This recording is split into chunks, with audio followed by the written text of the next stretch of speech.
Hello friends, today we are going to be making a bassinet mattress and liner for this Moses basket that I thrifted from Goodwill.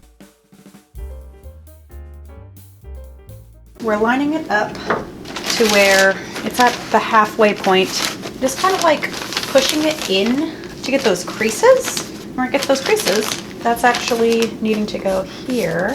Yeah, that's where it should end. So now we have a pattern, sans seam allowance. But we can go ahead and make a seam allowance when we cut the fabric out.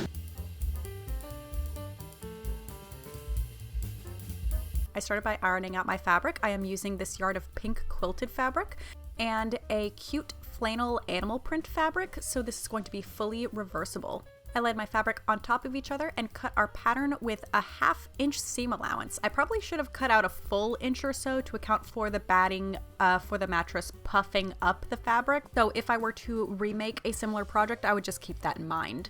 I'm experimenting with this extra step. I had a bunch of this one-side sticky double-sided interfacing, so I cut it into strips and stuck the sticky side to the fabric. In theory, this will make it so that I don't need to quilt the batting to the fabric to get it to stay in place, and it'll actually be easier to turn out. I was personally just trying to stash it down because I had bought it accidentally. If there's another way that you think is great to get your batting to stay stuck without necessarily quilting it, I am all ears for that. Please list that with any questions, comments, or concerns down below. I cut out the batting without any seam allowance and laid the fashion fabric over it, interfacing side down.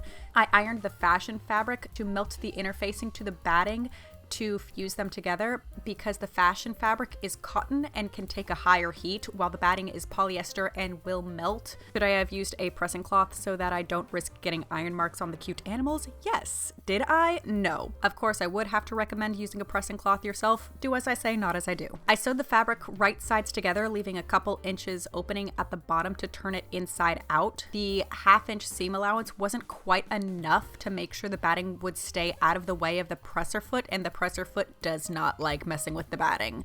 Moment of truth, will the interfacing keep the batting in place for the turning? And yes, it did work in this instance.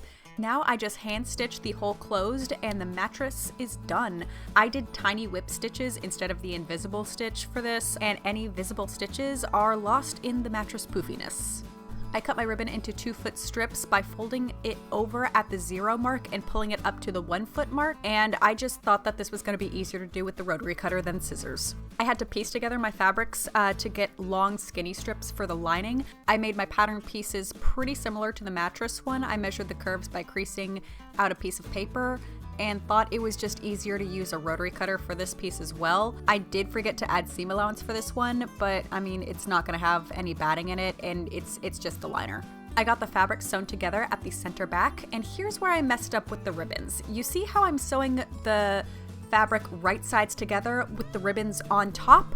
Yeah, they should have been sandwiched in between the layers so that they poke out of the top of the liner. So I'm just sewing along, not catching my mistake until it is far too late, sewing around the edges and making sure, once again, to leave an opening at one end for turning.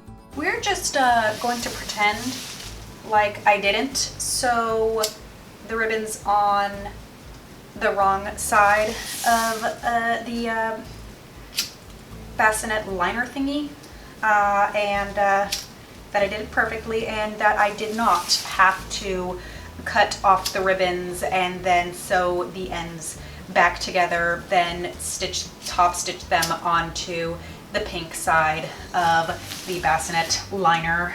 We totally just went straight to lightering the ends. That's how you seal the ends of a polyester ribbon, is just by going over with a quick little lighty-whitey.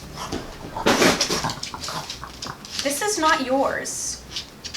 You are not the only baby. All in all, I would say this is a relatively quick make. It's just I made some mistakes and made dinner halfway through. But now we get to fill it. So this is everything I have at the moment to go to the baby shower. First, a pile of clothes is from Goodwill. I got them in the same trip that I found this bassinet in the basket section for only $10. Once again, this is a Moses basket style bassinet, so I entirely see how that confusion arose. So the total trip expense for the Goodwill trip was $25, and the fabric here was scrap busting, so that was probably $5. Let's be generous and say $10.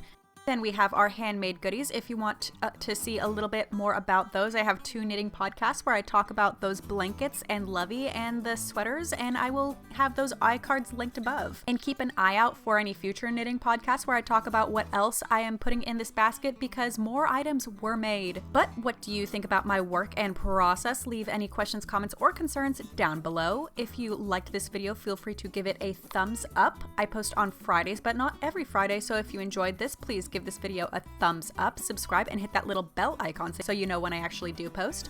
Like always, thank you so much for watching. Stay happy, stay healthy, and we'll see you next time. Bye!